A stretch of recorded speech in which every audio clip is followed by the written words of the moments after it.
ও মা এই অষ্টমী দিন কিন্তু আমার জন্মদিন আজকে, বুঝতে পেরেছেন? এই অষ্টমী দিন আমি পৃথিবীতে গোবিন্দ আমাকে পাঠিয়েছেন, তো আপনারা আশীর্বাদ করবেন। আপনাদেরকে খাওয়াতে হবে নাকি আমার? আচ্ছা, মিষ্টি দোকান খোলা থাকলে খাওয়াবো। নিতাই গৌর হরি বল। জয় রাধা। এই যে আজকের দিনে আপনাদেরকে হরিনাম শোনাচ্ছি, তো আজকে দেখুন মা, এটাই মিষ্টি। ঠাকুমা কোথায় যাবে? বসে বড় বসে বড় ওখানে যাবে। ও প্রণাম করতে যাও। নিতাই গৌর হরি হরি বল। যারা আজকের দিনে, তো আপনাদের চরণ আমার মানে সৌভাগ্যের ব্যাপার, কারণ আজকের দিনটা আমার ছুটি ছিল প্রোগ্রামে। পঞ্চমী, ষষ্ঠী, অষ্টম মানে পরের দিন, আগামী দিনও গান আছে, তারপরের দিনও প্রোগ্রাম আছে, কিন্তু আজকের দিনটা ছুটি ছিল। তো আজকে আপনাদের এখান থেকে কল গিয়েছে যে দিদি ভাই আপনার কি ভাগ আছে? আমি বলছি হ্যাঁ। বলে তাহলে আজকে এখানে প্রোগ্রামটা করে দিতে হবে। তাই ওনাদের কথা মতোই কিন্তু আপনাদের চরণে চলে এসেছি যে আজকের দিনটা কেন বাড়িতে বসে থাকবো, তার উপর মাথার উপর অনেক দায়িত্ব আছে। কি দায়িত্ব জানো মা? যারা ইউটিউবে গান শুনেছেন আমার অনেকে হয়তো জানেন বা জানেন না। এই যে আমি হরিনাম করে অর্থ উপার্জন করছি, আমার এই উপার্জিত অর্থ দিয়ে আমি আমাদের গ্রামে 1 বিঘে জায়গা কিনেছি, যেখানে রাধা গোবিন্দের মন্দির নির্মাণ হচ্ছে। শুধু আশীর্বাদ করবেন, গোবিন্দ আমাকে পাঠিয়েছে ওই জায়গায়, আমি যেন আমার গ্রামকে হরি আরাধনার জায়গা গড়ে তুলতে পারি। আমার জীবনের এটাই স্বপ্ন। তাই আপনারা আশীর্বাদ করবেন, পাশে থাকবেন। যদি আপনাদের কারো মনে হয় যে রাধা গোবিন্দ মন্দির নির্মাণের জন্য আপনারা সহযোগিতা করবেন, আপনাদের সহযোগিতা, আপনাদের দান আমার একান্তই প্রয়োজন। শুধু সেখানে ভক্তের সেবা তা নয়, মানে ভগবানের সেবা তা নয়, সেখানে ভক্তের সেবার ব্যবস্থাও থাকবে। তাই যাবেন আমার বাড়িতে পদধূলি দেওয়ার জন্য। আমার বাড়ি পাঁশকুড়া থানা, হরিনারায়ণপুর গ্রাম। গ্রামের নামটা কি বলুন তো? হরিনারায়ণপুর। তাই ওই হরিনারায়ণপুর গ্রামকে যেন হরি আরাধনার জায়গা করতে পারি, এইটুকু আশীর্বাদ আজকে আপনারা করবেন সবাই মিলে। এটাই গৌর হরি হরি বল। তাই আজকে মন্দিরের কাজ অনেকটা এগিয়ে গেছে, জানি না কবে সমাপ্ত হবে। আমি তো বলে বোঝাতে পারবো না যে কেমন হচ্ছে, তবে এটুকু বলতে পারি মন্দিরের আয়তন, যে জায়গাতে মন্দিরটি হচ্ছে, মন্দিরের আয়তন হচ্ছে 3000 স্কয়ার ফুট। 3000 square foot. আপনারা যাবেন, আমি সামান্য একজন নারী মাত্র, অনেক বড় বোঝা গোবিন্দ আমার মাথায় দিয়েছে। আপনারা শুধু আশীর্বাদ করবেন, ওই বোঝাটা যেন বইতে পারি আমি। নিতাই গৌর হরি বল। পথের মাঝখানে যেন ভারী বলে যেন ফেলে না দেই। যত বিপদ আসুক, যত ঝড় আসুক, বাধা আসুক, সকল বাধা পেরিয়ে আমি যেন ওটা মাথায় করে রাখতে পারি। এইটুকু আশীর্বাদ আপনারা প্রত্যেকে করবেন আমার। বড্ড জল পিপাসা লেগেছে জানিস, আর খেলতে ভালো লাগছে না। কানাই বলল তাহলে তোরা দাঁড়া, আমি জল নিয়ে আসছি। শ্রীরাম বলছে এই কানাই, তোকে আজকে জলের ধারে যেতে দেওয়া যাবে না। কেন? কারণ তোর মা বলেছে তোর নাকি জলের ফেরা আছে, আজকে তোর মা দুঃস্বপ্ন দেখেছে। এই বলে কানাইকে বলছে কানাই তুই বস, আমরা যাচ্ছি জলের খোঁজে। এই বলে মা সখাগণ কি করেছে, অমনি জলের খোঁজ করতে চলেছে। আর খোঁজ করতে করতে গিয়ে পৌঁছালেন কোথায়? এইবার মায়েরা আমরা সেই জায়গাতে এলাম। কোথায়?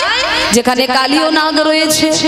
মহাজন কলম দিলেন, কালী নীর এক দহে কালী ও নাগ তাহারা হে।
কালিন্দির এক দহে কালিও নাগ তাহা রহে বিষ জল দহন সমান। কালিন্দি মানে কি মা? যমুনা। কালিন্দির এক দহে কালিও নাগ তাহা রহে বিষ জল দহন সমান। সেই জল কত বিষময় জানো? এত বিষময় মা মহাজন পদাবলীতে লিখেছেন, তাহা রয়ু পরে বাই পাখি যদি উড়ে যায়, পাখি যদি উড়ে যায়, তাহার রয়ু পরে বাই পাখি যদি উড়ে যায়, তাহার রয়ু পরে বাই পাখি যদি উড়ে যায়, পরে তাহা তেজিয়া পরা,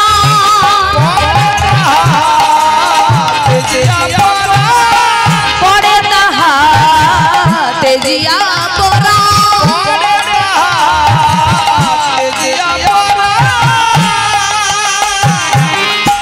যদি কোনো পাখি সেই কালিদহের ওপর দিয়ে উড়ে উড়ে যায়, ওই বাতাসের দ্বারা যদি সেই কালিদহের জলের বিষ নাসিকায় প্রবেশ করে, পাখি ছটফট করতে করতে মারা যায়।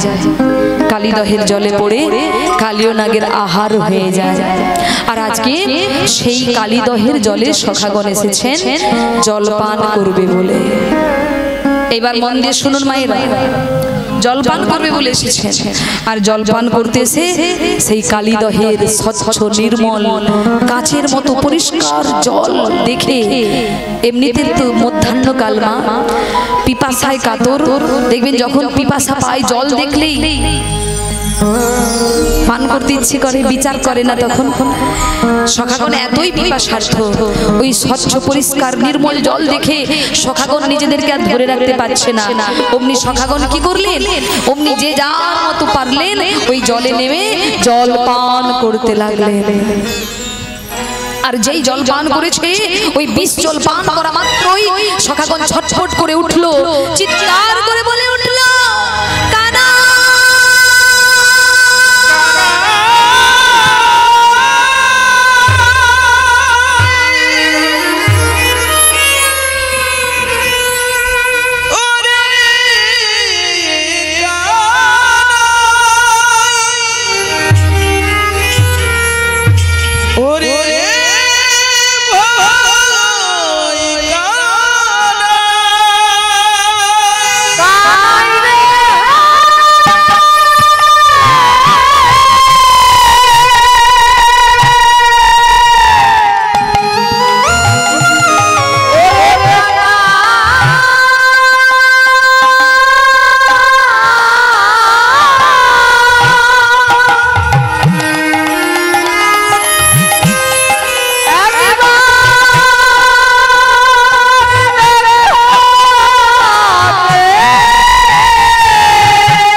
সহ্য করতে পারছি না ভাই, আর যে যন্ত্রণা সহ্য করতে পারছি না। কানাই কানাই কোথায় তুই? একবার আয় ভাই, একবার আয় না ভাই, একবার। অমনি সখাগণ কানাই কানাই বলতে বলতে, কানাই কানাই বলতে বলতে ওই কালিদহের তীরে সখাগণ মাগো মৃত্যুবরণ করলেন। হরি বল।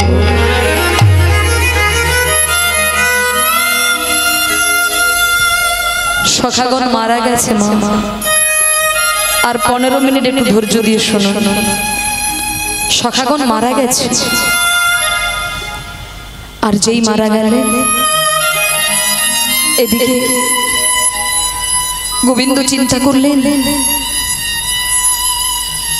আমার সখাগণ এখনো কেন আসছে না, এখনো কেন এলো না, এখনো কেন আসছে না।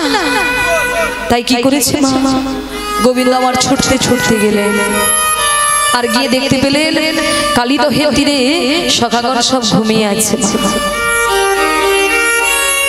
গোবিন্দ জানে ঘুমিয়ে আছে। এই বাবা কথা বলছিস,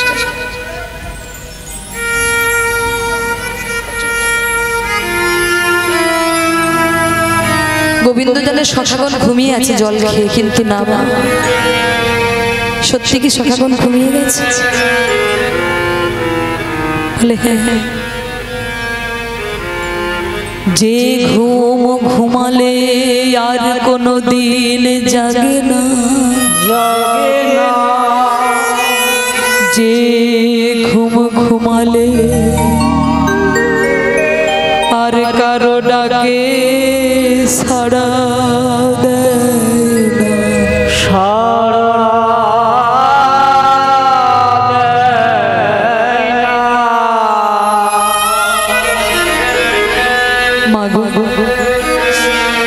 আমরাও তো সবাই বিষের জ্বালায় ছটফট করছি কি মা? অনেকে এত কষ্ট পাচ্ছে, অনেকে মনে করছে এই যন্ত্রণার সহ্য করা যায় না, ভগবান এবার তুলে না, ভগবান এবার তুলে না, আর ভালো লাগছে না এই সংসারের জ্বালা যন্ত্রণা। এই হচ্ছে সেই কালিদহ। দেখুন এতক্ষণ সখাগণ গোবিন্দের সঙ্গে ছিল, কোনো যন্ত্রণা ছিল কি?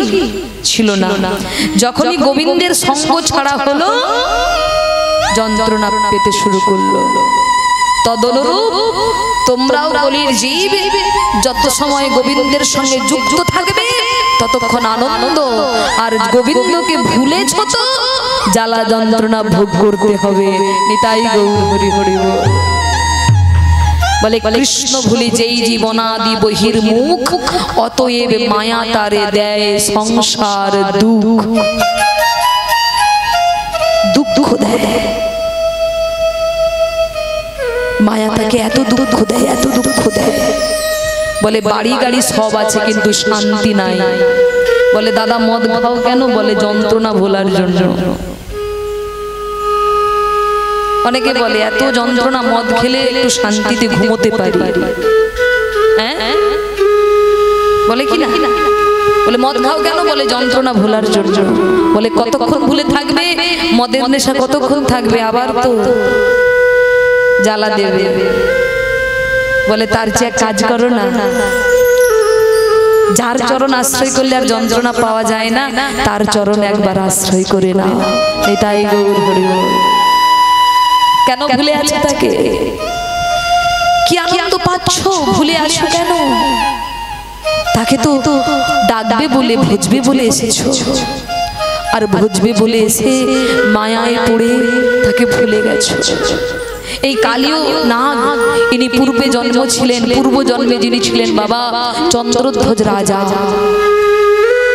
এই কালীয় নাগ তিনি চন্দ্রধ্বজ রাজা ছিলেন, কিন্তু আজকে তার সর্পকুলে জন্ম হলো। কেন? কর্ম। কর্ম যেমন করবেন তেমন ফল পাবেন আপনি। কর্ম ভালো করুন, সবাই আপনাকে মাথায় তুলে রাখবে গো। আপনি চলে গেলেও আপনার গলায় ফুলের মালা দেবে, আপনার প্রতিচ্ছবিকে প্রণাম করবে, প্রতিচ্ছবিতে মালা দেবে। আর কর্ম যদি গন্ডগোল হয় গো মা, বেঁচে থাকতে থাকতে সবাই মুখ ফিরিয়ে চলে যাবে। কেউ তোমায় ভালোবাসবে না, কেউ ভালোবেসে বুকে টেনে নেবে না। কিন্তু কর্ম ভালো করুন। আপনি মুচির ঘরে জন্মগ্রহণ করুন, চণ্ডালের ঘরে জন্মগ্রহণ করুন, নিজ জাতিতে জন্মগ্রহণ করুন, এতে কোনো এসে যায় না। বলে জন্মে মানুষের পরিচয় নয়, মানুষের পরিচয় হলো তার কর্ম। তাহলে চন্দ্রধ্বজ রাজা কি কর্ম করেছিলেন, অপরাধ করেছিলেন না? তিনি সাধুগুরু বৈষ্ণবকে অপমান করেছিলেন। কিরকম অপমান না? চন্দ্রধ্বজ রাজার বড় শারীরিক যন্ত্রণা, কষ্ট উপভোগ করছিলেন তিনি। কোনো ডাক্তার বৈদ্য তার চিকিৎসা করে তাকে সুস্থ করতে পারেননি। একদিন এক বৈদ্য বললেন, শুনুন, আপনার কোনো ঔষধে কাজ হচ্ছে না, আপনি এক কাজ করুন, আপনার রাজ্যের শেষ সীমান্তে এক মুনি তপস্যা করছে, আপনি যদি ওনার পদধৌত জল পান করতে পারে তাহলে আপনার যন্ত্রণা নিবারণ হবে। এইবার মা, যার যন্ত্রণা হয় সে তো দৌড়বে। এবার রাজা দৌড়চ্ছে, সেই মুনির খোঁজ করছে, আর খোঁজ করতে করতে করতে করতে এসে গেলেন মুনির কাছে। দেখতে পেলেন এক মুনি তপস্যা করছেন। অমনি চন্দ্রধ্বজ রাজা প্রণাম করে বললেন, হে মুনিবর, আপনি আপনার চরণ আমায় দিন, আমি চরণ ধৌত করব। তখন সেই মুনি কি করেছেন বাবা, তার ডান চরণটা বেরিয়ে এগিয়ে দিয়েছে। আর যেই ডান চরণ এগিয়ে দিলেন মা, চন্দ্রধ্বজ রাজা দেখতে পেলেন ওই চরণটা ফেটে গেছে, ফোসকা পড়ে গেছে। না না, আমি রাজা হয়ে এরকম একটি নোংরা চরণ ধৌত জল পান করব না, আমি এত অপরিষ্কার জল পান করতে পারবো না। এইবার রাজা বললেন, মুনিবর, আপনার ডান চরণ নয়, আপনি আপনার বাম চরণটা দিয়ে দিন, আমি বাম চরণটা ধৌত করব। এই বলে যখন বাম চরণটি দিলেন, অমনি দেখতে পেলেন কি মা, ডান চরণটা তো তবুও ভালো ছিল বাবা, কিন্তু বাম চরণটি একেবারে পচে পুঁজ রক্ত বেরোচ্ছে, পোকা কিলবিল করছে, সারা চরণটা পচে গেছে মা, ঠস ঠস করে ওই পুঁজ রক্ত পড়ছে। ডান চরণ ভালো ছিল কিন্তু পছন্দ হলো না, বাম চরণ চাইলেন, পরীক্ষা। আর এবার রাজা চিন্তা করলেন, আবার যদি বলি না ডান চরণ দিন, মুলি তো রেগে যাবে। হ্যাঁ, মুলি তো রেগে যাবে। তাই কোন রকমের মা ইচ্ছা নেই, কোন রকমের চরণটা ধৌত করে, ঘৃণা হচ্ছে, ধৌত করে ভাবলেন আমি জলটা এখন পান করব না, বাড়িতে নিয়ে যাব, আর বাড়িতে নিয়ে গিয়ে এক জায়গায় রেখে দেব, জলটা স্থির হয়ে যাবে, পুঁজ রক্তগুলো নিচে বসে যাবে, আর উপরের জলটা ফলিত হয়ে যাবে, আমি ওই জলটা পান করব। এই বলে বাড়িতে নিয়ে গেলেন। বাড়িতে নিয়ে গিয়ে সুন্দর একটি পাত্রে সাজিয়ে রেখে দিলেন, রেখে দিয়ে স্নান করতে গেলেন।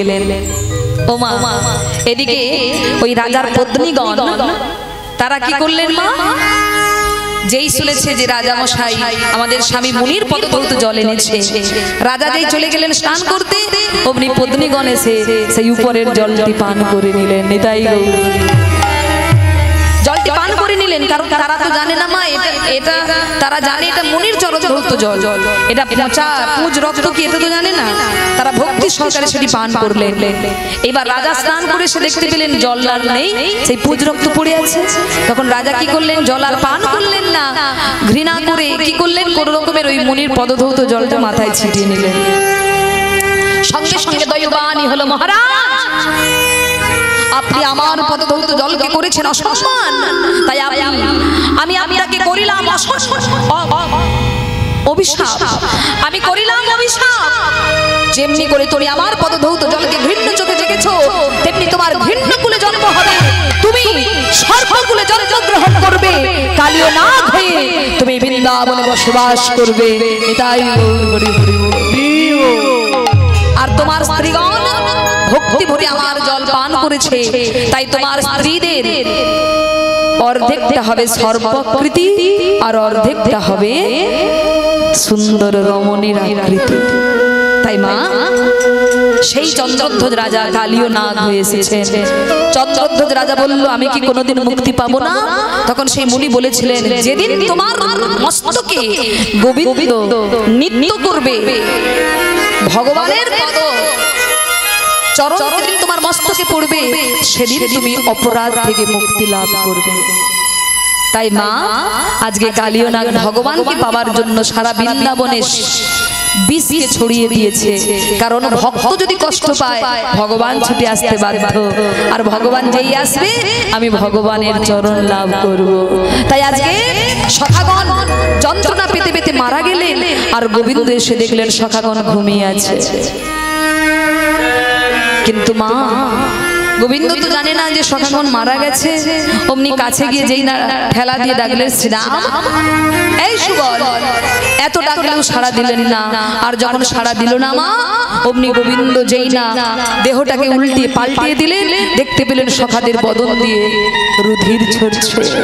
আর যেই রুধির দেখলেন গোবিন্দের আর বুঝতে দেরি হলো না। গোবিন্দ বুঝে নিলেন আমার সখাগণ মারা গেছে। কালিও এতদিন সারা বৃন্দাবনের পশু পাখি তরুলতা বৃক্ষকে যন্ত্রণা দিয়ে মেরে ফেলেছে, আর আজকে আমার প্রাণের চেয়ে প্রিয় সখাদেরকে যন্ত্রণা দিয়েছ। আজ তোমায় ছাড়বো না। এই বলে গোবিন্দ আমার বংশী ধ্বনি করে সখাদের প্রাণ ফিরিয়ে দিলেন। আর প্রাণ ফিরিয়ে দিয়ে গোবিন্দ আমার কি করলে মায়েরা,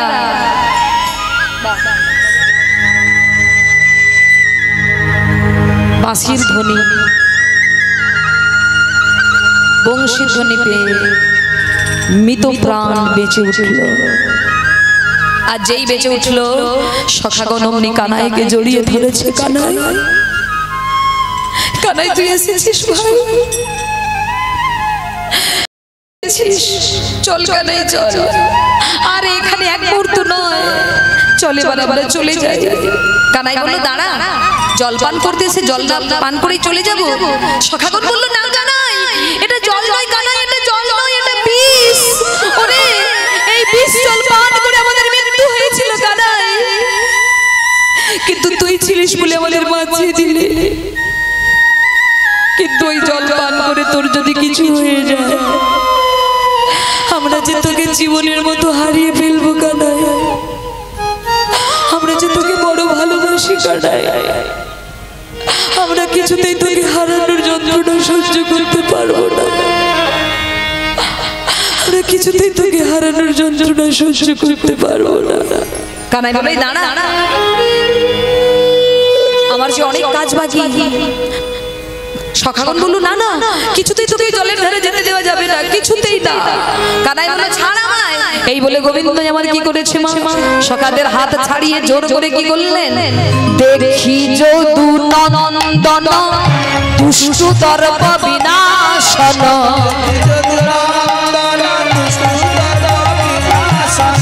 দেখি যদু নন্দন দুষ্টু দর্প বিনাশন,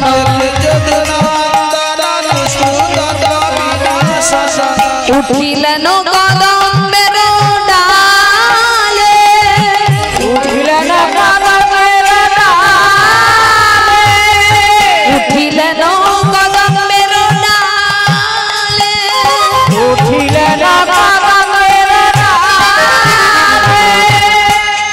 একটু আগে বললাম না বিষের জ্বালায় কোনো বৃক্ষ তরুলতা ছিল না, তাহলে আবার কদম্বের গাছ এলো কোথা থেকে? আজও কদম্ব গাছ আছে কালিদাহের তীরে, বিষ তাকে মারতে পারেনি কেন? এর অনেক কাহিনী আছে, সেটা বলতে গেলে আবার রাত প্রভাত হয়ে যাবে। আজ আর বলবো না, আরেকদিন দেখা হলে বলে যাবো। তা মায়েরা সেই কদম্বের ডালে উঠেছেন গোবিন্দ আমার, আর উঠে কি করেছেন মা গো, ও গো তাহার উপরে চড়ি ঘন ভালো সাথে মারি,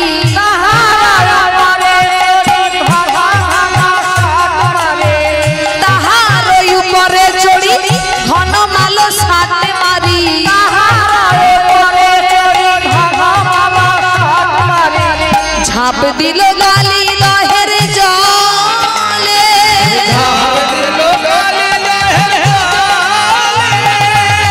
ঝাঁপ দিল গালি দহের জলে।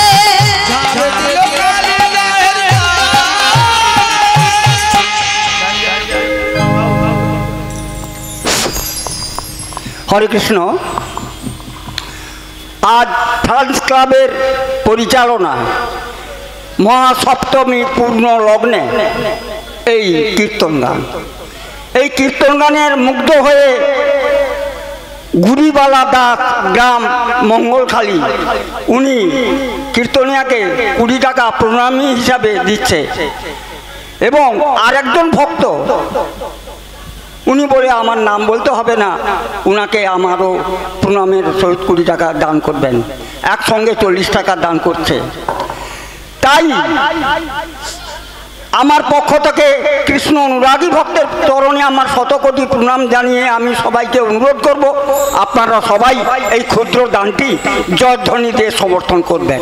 নিতাই গৌর প্রেমানন্দে হরি বল, হরি বল।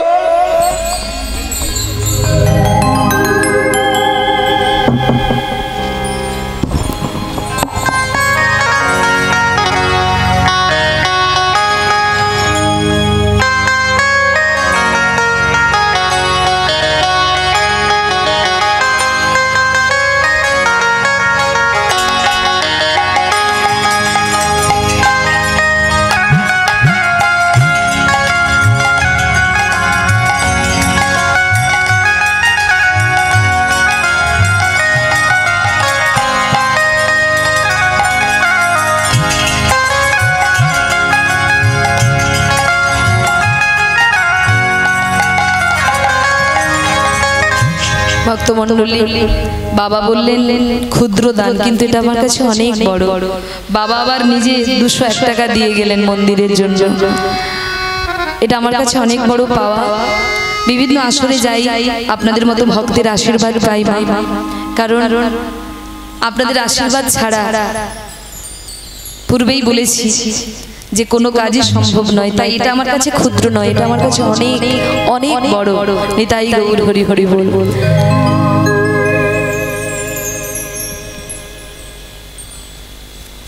আজকে গোবিন্দ আমার সেই কালীদহের তীরে কদম্বের ডালে উঠে জলে ঝাঁপ দিয়েছে। আর যেই ঝাঁপ দিল, কি হলো মা?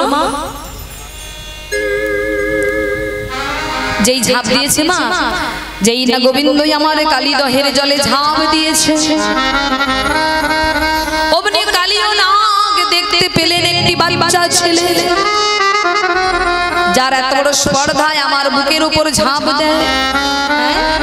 আমার ধারে কাছে কেউ আসে না, আমার বুকে ঝাঁপ দিয়ে আবার সাঁতার দিচ্ছে। এই বলে কালীও নাগ কি করেছে মা? গোবিন্দকে ধরতে যাচ্ছে, কিন্তু মা গো, সে যে ধরতে পারে না, সে তো ধরতে পারে না, সে নিজে ধরা না দিলে কেউ ধরতে পারে না,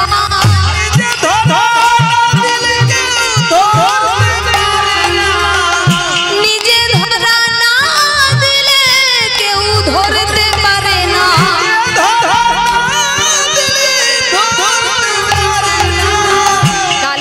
ধরতে যাচ্ছে গোবিন্দকে, কিন্তু ধরতে পারছে না।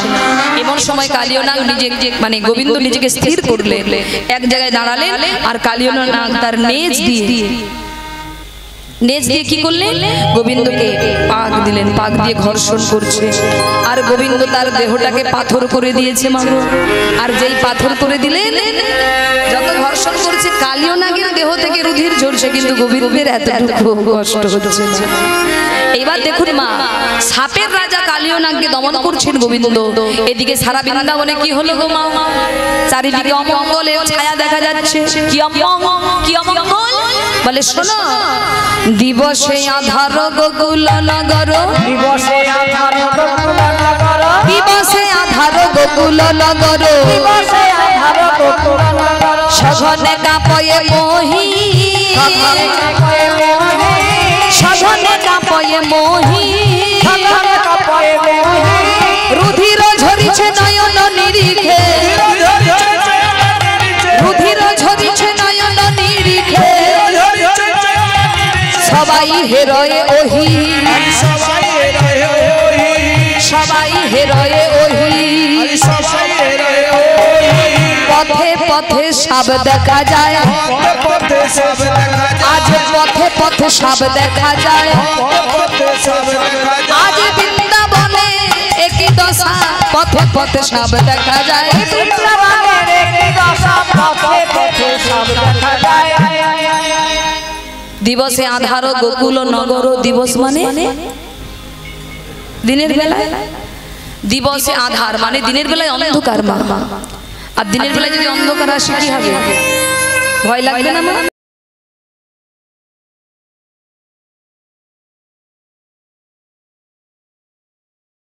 আর রুধির ঝরছে নয়ন দিয়ে, চারিদিকে এমন অমঙ্গলের ধ্বনি দেখতে পেয়ে মা যশোমতীর প্রাণ কেঁদে উঠেছে।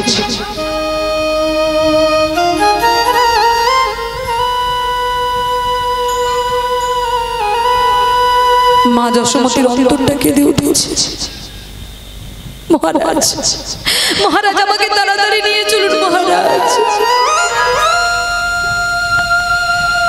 না জানি আমার গোপালের কোনো বিপদ হয়েছে,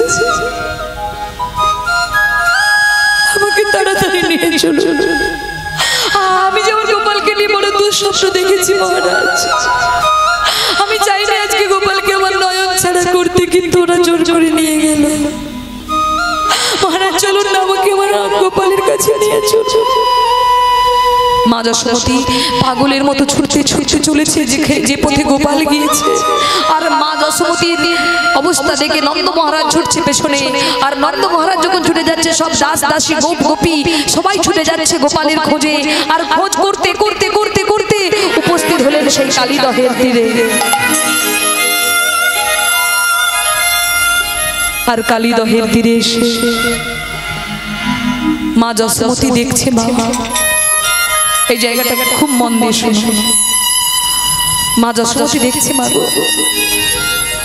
কালীদহের তীরে সবাই আছে, শ্রীদাম সুদাম দাম বসুদাম বটু মধু মঙ্গল সবাই দাঁড়িয়ে আছে, কিন্তু মা তার গোপালকে দেখতে পাচ্ছে। সবাই আছে কিন্তু মায়ের গোপাল নেই। অমনি মা ডেকে উঠল, শ্রীরাম শ্রীরাম, তোরা তো সবাই আছিস, আমার গোপাল কোথায়? শ্রীরাম চুপ করে আছিস কেন? চুপ করে আছিস কেন? বল না আমার গোপাল কোথায়? বল না,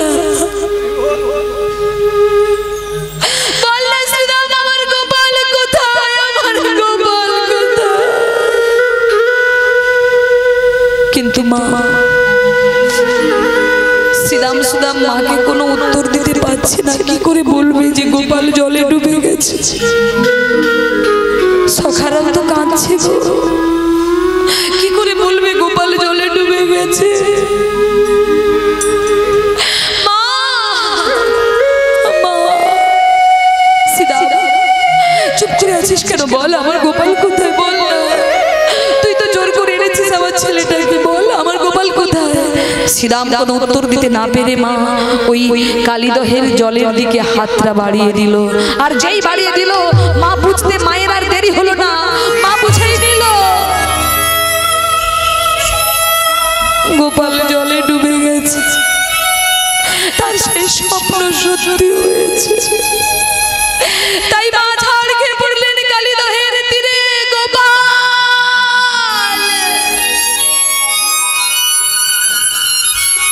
গোপাল গোপাল কোথায় গেলি বাবা? একবার উঠে আয় বাবা, আমাকে ছেড়ে তুই যেতে পারিস না বাবা,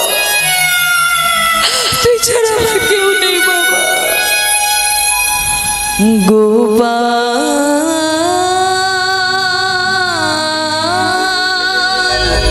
রে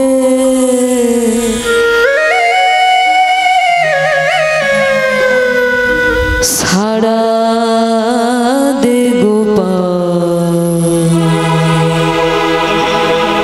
সারা দে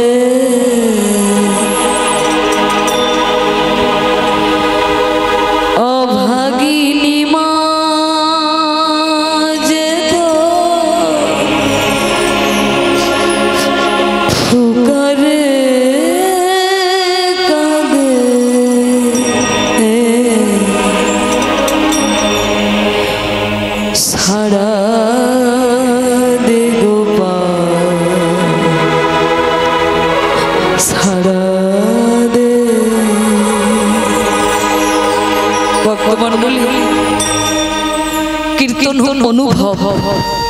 অনুভব করুন, কোনো মায়ের ছেলে যদি জলে ডুবে যায় সেই মায়ের কি অবস্থা হবে গো?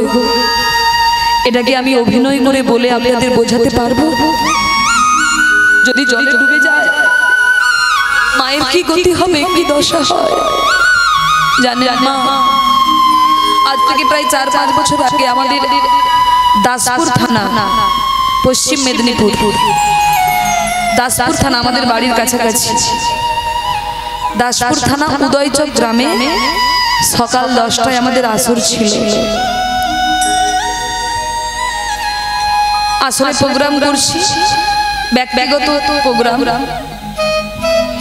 ভক্তের সেবার ব্যবস্থাও ছিল। ঠিক এই সময়টা পুজোর সময়, দুর্গা পুজোর সময় সকালে প্রোগ্রাম করছি। প্রোগ্রাম প্রায় শেষের পথে, সমাপ্তির পথে, তারই মাঝখানে একটা দুর্ঘটনা দেখা দিল। ছেলে এসেছে মায়ের সঙ্গে মামা বাড়ি, 8-9 বছর বয়স ছেলেটি, মায়ের একমাত্র ছেলে মামা বাড়ি এসেছে। সেদিন ওই অনুষ্ঠানে প্রসাদ পেয়েছে,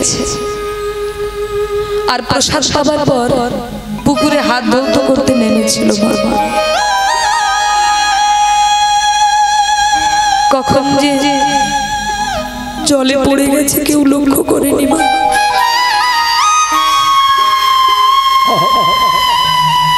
যখন ছেলের দেহটা জলে ভেসে উঠল তখন কারো না কারো নজরে পড়ল। আমাদের প্রোগ্রাম হচ্ছে এখানকায়, আর এই জায়গাতে মায়ের, শীতলা মায়ের মন্দির। আজকে যেমন মা দুর্গার মন্দির, এখানে শীতলা মায়ের মন্দির। মন্দিরের সামনে প্রোগ্রাম হচ্ছে, রাধা গোবিন্দ মন্দিরে বসে আছেন সিংহাসন। ওই ছেলেটাকে মাথায় করে তুলে আনলেন, আর মাথায় করে তুলে এনে ওই গোবিন্দের চরণ তলে ছেলেটাকে রেখে ওই অভাগিনী মা চিৎকার করে ভগবানকে বলছে, ঠাকুর আমার ছেলেটাকে ফিরিয়ে দাও, ঠাকুর আমার ছেলেটাকে তুমি ফিরিয়ে দাও, আমার মা বলা পাখিকে ফিরিয়ে দাও। আমি কোন মুখ নিয়ে গৃহে ফিরে যাব? আমি কি বলবো আমার স্বামীকে?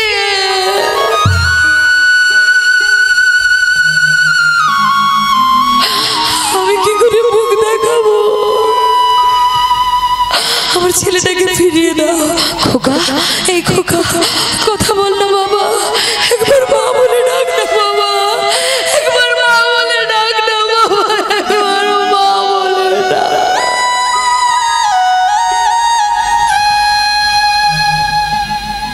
সেই দিন দেখেছিলাম নিজের চোখে মা,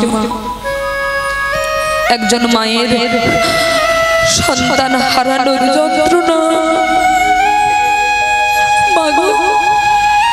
পার্থিব জগতের ছেলে মারা গেলে মায়ের যদি এত কষ্ট,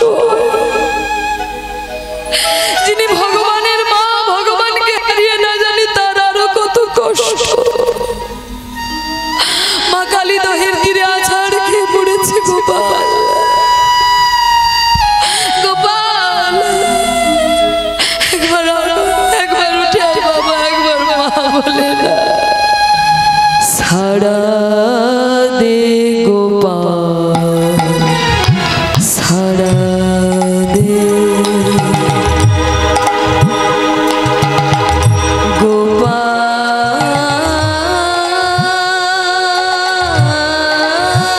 গোপাল রে,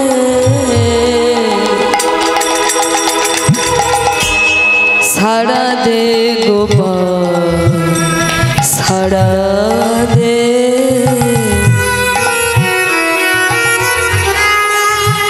গোপাল রে,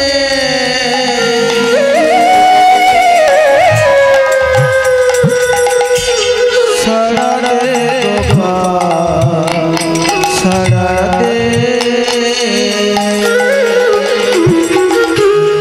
অভাগিনী মা যে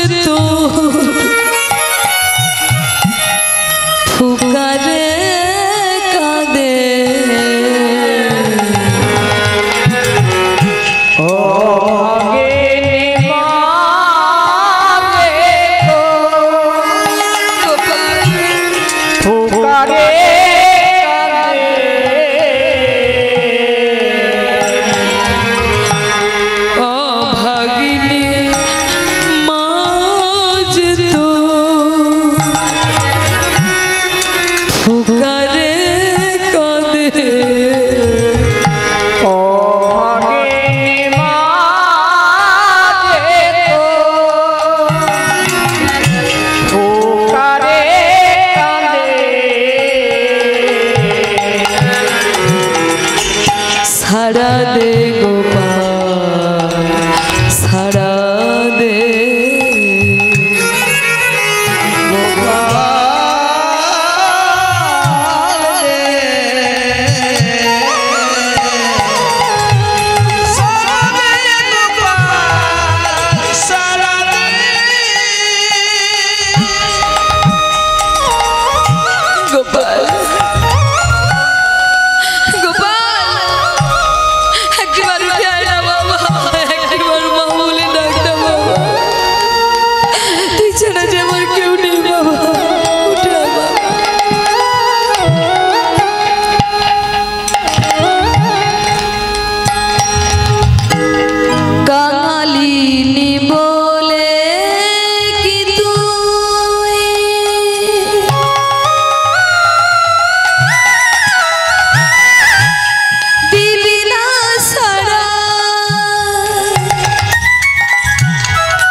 সারা দে গোপাল সারা দে গোপাল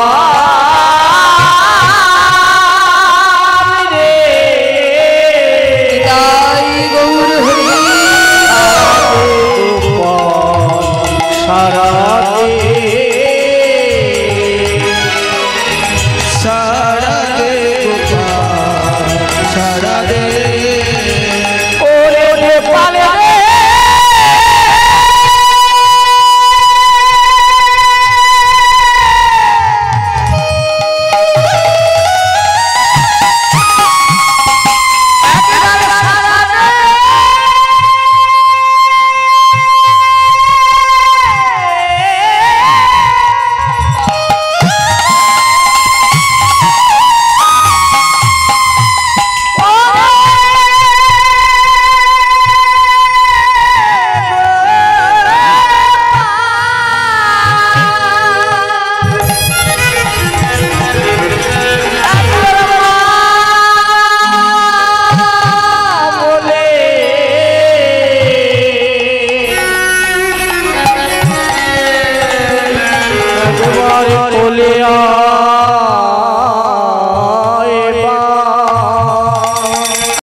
গোপাল রে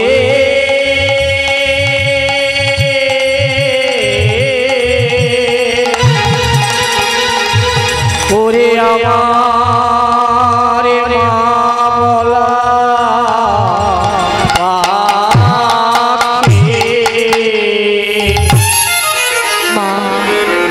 আজকে যে শুধু মা যশোমতী কাঁদছে তা নয়, সারা বৃন্দাবনের ব্রজবাসী কাঁদছে, রাধারানী কাঁদছে, সখীগণ কাঁদছে, সখাগণ কাঁদছে, সবাই কাঁদছে। এই মন সময় বলরাম দেখতে পেলেন ব্রজবাসীদের আর বাঁচানো যাবে না, সবাই দেখছে কেঁদে কেঁদে একেবারে আত্মহারা, কি করা যায়? এই বলে বলরাম দাদা তিনি কি করলেন, মাটিতে পদাঘাত করে বলল, কানাই কালিও নাগকে পরে দমন করবি, আগে একবার উঠে ব্রজবাসীদের দর্শন দে, নইলে ব্রজবাসীদেরকে প্রাণে বাঁচানো যাবে না। তাই আমার বলরামের কথা শুনে গোবিন্দ কি করেছেন, মাগো ও গো ব্রজবাসী গণ জীবন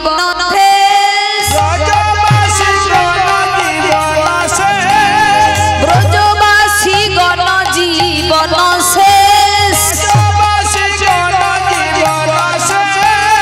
হেরিয়া উঠিল নটন বেশ, হেরিয়া উঠিল নটন বেশ, ব্রজবাসীগণ জীবন শেষ, মানে জীবন একেবারে শেষ, মারা যাবে ব্রজবাসীগণ। এমন সময় গোবিন্দ আমার কালীয় নাগের মাথার উপর পা দিয়ে উঠে দাঁড়িয়েছে। মা শ্রীরাম বলছে, এই শ্রীরাম, ওই দেখ আমাদের কানাই উঠে দাঁড়িয়েছে। সবাই এবার কানাই কানাই বলে সবাই দেখতে শুরু করেছে। গোবিন্দ কি করেছে, কালীয় নাগের ফনার উপর পা দিয়েছে, উঠে দাঁড়িয়েছে।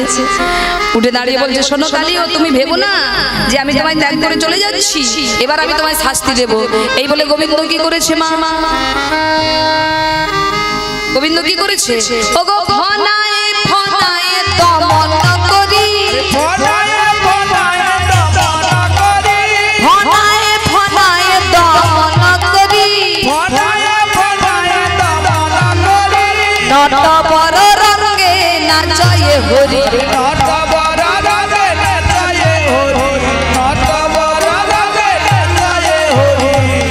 গোবিন্দ এমন ভাবে নৃত্য করছে, কালীয় নাগের বদন দিয়ে রুধির ঝরছে। আর যেই রুধির ঝরছে, কালীয় নাগের পত্নীগণ বলে উঠলেন, ওগো দয়াময়, আমাদের স্বামীকে যদি তুমি মেরে ফেলো, আমরা স্বামীহারা হয়ে যাব, আমাদের স্বামীকে তুমি ক্ষমা করে দাও। তাই স্ত্রীগণ পারে স্বামীর পরমায়ু বৃদ্ধি করতে, মা স্ত্রীরা পারে স্বামীর পরমায়ু বৃদ্ধি করতে, আবার স্ত্রীরাই পারে স্বামীর পরমায়ু কমিয়ে দিতে। নিতাই গৌর হরি হরি। তাই আজকে বলছে যে আমার স্বামীদেরকে ক্ষমা করে দাও। তাই আজ গোবিন্দ কি করলেন, ক্ষমা করে দিলেন, বললেন ক্ষমা করলাম, তবে বৃন্দাবনে আর থাকা যাবে না, বৃন্দাবন পরিত্যাগ করে চলে যাও রমণক দ্বীপে। তাই কালীয় নাগ তিনি চলে গেলেন বৃন্দাবন পরিত্যাগ করে রমণক দ্বীপে।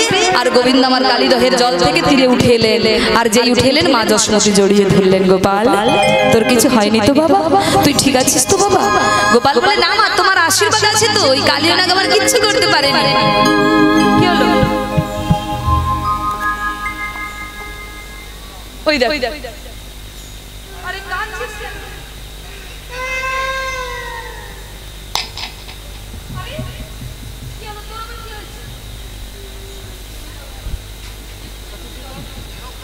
তুইও কাঁদছিস? আরে এরা কাঁদছে কেন? এই শ্রীরাম, এই শ্রীরাম, তোরা কাঁদছিস কেন? আরে দূর বোকা ছেলে, তোদের সঙ্গে এসেছিলাম বলেই তো আজকে বৃন্দাবনে, তোদের সঙ্গে এসেছিলাম বলেই তো কালীয় নাগকে দমন করতে পারলাম, কাঁদিস না। এই বলে সখাগণের চোখের জল মুছিয়ে দিলেন, সবার দুঃখ দূর করলেন। আর অদূরে দাঁড়িয়ে আছেন আমার প্রেমময়ী রাধারানী। রাধারানী দূর থেকে বলছে, বধূ হে, তুমি তো সবার কাছে গিয়ে সবার চোখের জল মুছিয়ে দিলে, তুমি তো সবাইকে সান্ত্বনা দিলে, কিন্তু বধূ এত ভিড়ে তোমাকে আমার কাছে আসতে হবে না, তুমি শুধু একবার আমার পানে চাও, তাতেই আমার কষ্ট দূরে যাবে।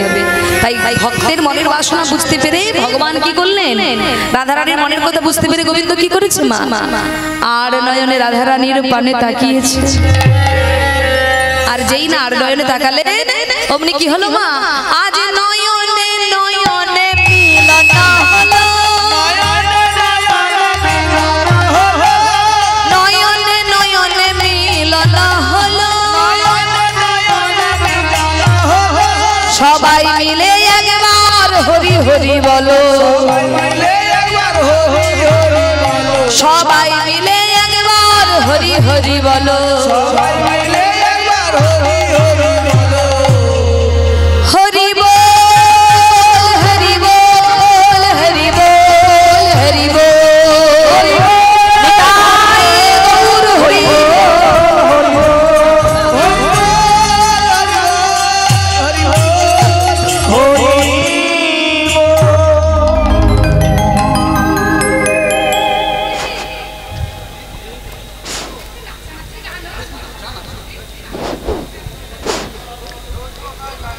হরে কৃষ্ণ।